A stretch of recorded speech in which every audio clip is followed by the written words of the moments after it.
2000 വർഷം പഴക്കമുള്ള തുന്നൽ സാങ്കേതിക വിദ്യ ഉപയോഗിച്ച് എഞ്ചിനില്ലാതെ നിർമ്മിച്ച ഇന്ത്യൻ നാവികസേനയുടെ കപ്പലായ കൗണ്ടിനിയ ഗുജറാത്തിലെ പോർബന്ദറിൽ നിന്നും യാത്ര ആരംഭിച്ച് ഏകദേശം 2 ആഴ്ച കഴിഞ്ഞപ്പോൾ അതിന്റെ ആദ്യ വിദേശ യാത്രയിൽ ഒമാനി സമുദ്രത്തിൽ വിജയകരമായി പ്രവേശിച്ചു. പ്രധാനമന്ത്രിയുടെ സാമ്പത്തിക ഉപദേശക സമിതി അംഗവും സാമ്പത്തിക വിദഗ്ധനുമായ സഞ്ജീവ് സന്യാൽ തിങ്കളാഴ്ച രാവിലെ റിപ്പോർട്ട് ചെയ്തു. കപ്പൽ സൂറിന് വടക്കുള്ള ഒമാനി സമുദ്ര അതിർത്തിക്കുള്ളിലാണെന്നാണ് വ്യക്തമാക്കിയത്. യാത്രയെക്കുറിച്ച് ഓർമ്മിക്കുമ്പോൾ പര്യവേഷണം അതിന്റെ പ്രാഥമിക ലക്ഷ്യം ഇതിനകം പൂർത്തീകരിച്ചിട്ടുണ്ടെന്നും അദ്ദേഹം അഭിപ്രായപ്പെട്ടു. പുരാതന തുന്നിച്ചേർത്ത ഇന്ത്യൻ കപ്പലുകൾക്ക് നാവികരുടെ അനുഭവങ്ങളെക്കുറിച്ച് ഉൾക്കാഴ്ച നൽകിക്കൊണ്ട് സമുദ്രങ്ങളിലൂടെ എങ്ങനെ സഞ്ചരിക്കാനാകുമെന്ന് കാണിച്ചു കൊടുക്കുന്നുണ്ട്. ഇന്ത്യയെ പശ്ചിമേഷ്യയുമായി ബന്ധിപ്പിക്കുന്ന ചരിത്രപരമായ സമുദ്ര വ്യാപാര പാതയിലൂടെ സഞ്ചരിച്ചുകൊണ്ട് 2025 ഡിസംബർ 29 കൗണ്ടിന്യ യാത്ര തിരിച്ചു. കമാൻഡർ വികാസ് ഷിയോന്റെ നേതൃത്വത്തിലുള്ള 16 അംഗ സംഘം ജനുവരി 15 മസ്കറ്റിലെത്തുമെന്ന് പ്രതീക്ഷിക്കുന്നുണ്ട്. അജന്ത ഗുഹാ ചിത്രങ്ങൾ ചിത്രീകരിച്ചിരിക്കുന്ന CE 5-ാം നൂറ്റാണ്ടിലെ ഒരു കപ്പലിൽ നിന്നാണ് ഈ കപ്പൽ പ്രചോദനം ഉൾക്കൊണ്ടിരിക്കുന്നത്. കപ്പൽ നിർമ്മാതാവായ ബാബു ശങ്കറിന്റെ കീഴിൽ കേരളത്തിൽ നിന്നുള്ള വൈദഗ്ധ്യമുള്ള കരകൗശല വിദഗ്ധർ നിർമ്മിച്ച ഈ കപ്പൽ കയർ, തേങ്ങാനാര്, പ്രകൃതിദത്ത റെസിൻ എന്നിവ ഉപയോഗിച്ച് സൂക്ഷ്മമായി തുന്നിച്ചേർത്തിരിക്കുന്നു. സെയിലുകൾ ഗന്ധഭേരുണ്ട സൂര്യരൂപങ്ങൾ കൊണ്ട് അലങ്കരിച്ചിരിക്കുന്നു. വില്ലിൽ സിംഹ യാലി ശില്പമുണ്ട്.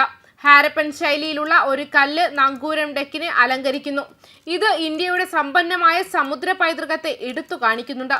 കൗണ്ടിനിയ പദ്ധതിയുടെ officer in charge commander Y Hemant Kumar Omani സമുദ്രത്തിലേക്കുള്ള പ്രവേശനത്തെ ആഘോഷിച്ചു. ഇതിനെ ഉരുക്ക് മനുഷ്യരുള്ള ഒരു മരക്കപ്പൽ, നമ്മുടെ പൂർവികർ ഒരിക്കൽ കടലിലൂടെ സഞ്ചരിച്ച ഇന്ത്യയുടെ ത്രിവർണ്ണ പതാക എന്ന് വിശേഷിപ്പിച്ചു. സോളോ ഗോൾഡൻ ഗ്ലോബ് റേസ് പൂർത്തിയാക്കിയ ആദ്യ ഇന്ത്യക്കാരനായ വിരമിച്ച നാവിക ഉദ്യോഗസ്ഥൻ അഭിലാഷ് ടോമി സോഷ്യൽ മീഡിയയിൽ ക്രൂവിനെ പ്രശംസിക്കുകയും ചെയ്തു. അവരുടെ നേട്ടത്തെ മറ്റൊരു യുഗത്തിൽ നിന്നുള്ള ഒരു നേട്ടമെന്ന് വിശേഷിപ്പിച്ചു. അജന്ത പെയിന്റിങ്ങുകളിൽ നിന്നും പ്രചോദനം ഉൾക്കൊണ്ട് സഞ്ജീവ് സന്യാലിന്റെ ഈ പദ്ധതി ആരംഭിച്ചതും 2023 ജൂലൈയിൽ സാംസ്കാരിക മന്ത്രാലയം, ഇന്ത്യൻ നാവികസേന, ഗോവ ആസ്ഥാനമായുള്ള ഹോഡി ഇന്നോവേഷൻസ് എന്നിവ തമ്മിലുള്ള ത്രികക്ഷി കരാറിലൂടെ ഔപചാരികമായി രൂപപ്പെടുത്തിയതുമാണ്. 2023 സെപ്റ്റംബറിൽ കീൽ സ്ഥാപിച്ചതിനു ശേഷം മാസ്റ്റർ കപ്പൽ എഴുത്തുകാരൻ ബാബു ശങ്കറിന്റെ നേതൃത്വത്തിൽ കേരളത്തിൽ നിന്നുള്ള വൈദഗ്ധ്യമുള്ള കരകൗശല വിദഗ്ധരുടെ ഒരു സംഘം പരമ്പരാഗത തുന്നൽ രീതി ഉപയോഗിച്ചാണ് കപ്പലിന്റെ നിർമ്മാണം ഏറ്റെടുത്തത്. നിരവധി മാസങ്ങളായി കയർ, തേങ്ങാനാര്, പ്രകൃതിദത്ത റെസിൻ എന്നിവ ഉപയോഗിച്ച് സംഘം കപ്പലിന്റെ പുറം തോളിൽ മരപ്പലകകൾ കഠിനാധ്വാനം ചെയ്തു. 2025 ഫെബ്രുവരിയിൽ ഗോവയിൽ വെച്ചാണ് കപ്പൽ നീറ്റിലിറക്കിയത്. തദ്ദേശീയമായി നിർമ്മിച്ച കപ്പലിന്റെ പായലുകളിൽ ഗന്ധഭേരുണ്ടയുടെയും സൂര്യന്റെയും രൂപങ്ങൾ പ്രദർശിപ്പിച്ചിരിക്കുന്നുണ്ട്. വില്ലിൽ ശില്പം ചെയ്ത ഒരു സിംഹയാലി ഉണ്ട്. പ്രതീകാത്മകമായ ഒരു ഹാരപ്പൻ ശൈലിയിലുള്ള കല്ല് നങ്കൂരം അതിന്റെ ഡെക്കിനെ അലങ്കരിക്കുന്നു.